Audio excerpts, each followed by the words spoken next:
नमस्कार, capital TV देख रहे हैं आप। मैं हूं आपके साथ सोनाली। भारतीय जनता पार्टी ने उत्तर प्रदेश में होने वाले 11 राज्यसभा सीटों के लिए पार्टी उम्मीदवारों के नामों पर चर्चा शुरू कर दी है। विधानसभा में संख्या बल के हिसाब से भारतीय जनता पार्टी 7 और सपा 3 सीटों पर आसानी से जीत दर्ज कर सकती है।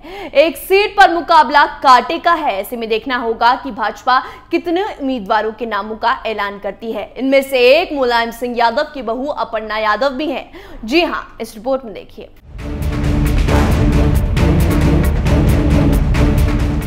कांग्रेस के बागी आरपीएन सिंह और मुलायम सिंह यादव के परिवार की बहू अपर्णा यादव भाजपा की तरफ से राज्यसभा उम्मीदवार हो सकती हैं। आपको बता दें, बीजेपी नेता और मुलायम सिंह यादव की बहू अपर्णा यादव अक्सर मुख्यमंत्री योगी आदित्यनाथ की तारीफ करती रही हैं।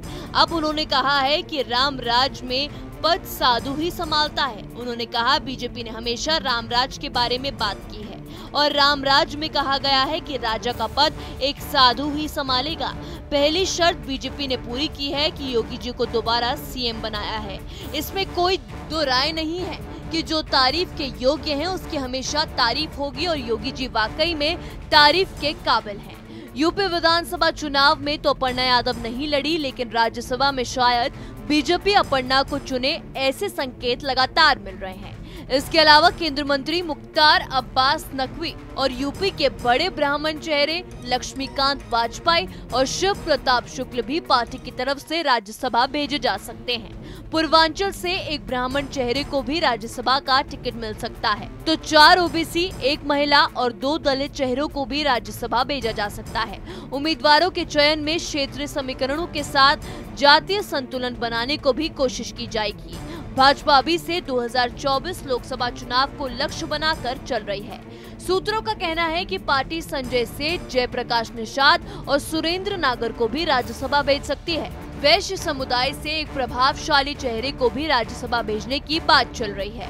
पिछले विधानसभा चुनाव के दौरान भाजपा से वैश्य समुदाय के नाराज होने की बात कही जा रही थी। इस चेहरे के साथ इस समुदाय की भावनाओं को भी संतुष्ट करने की कोशिश की जा सकती है। भाजपा सूत्रों के मुताबिक पार्टी का केंद्र नेतृत्व राज्यसभा उम्मीदवारों के माध्यम से भी मतदाताओं में सामाजिक समीकरण साधने के संदेश देना चाहते हैं। इसके पहले केंद्रीय मंत्रिमंडल और यूपी मंत्रिमंडल में भी इन समीकरणों का ध्यान रखा गया था।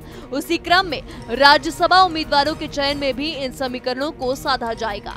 राज्यसभा के लिए नामांकन की अंतिम तिथि 31 मई है। इन सीटों के लिए अगले महीने 10 जून को वोटिंग कराई जाएगी। इस चुनाव के बाद बीजेपी की राज्यसभा में स्थिति मजबूत हो जाएगी, जो उसके अहम बिलों को पास कराने में महत्वपूर्ण भूमिका निभा सकती हैं।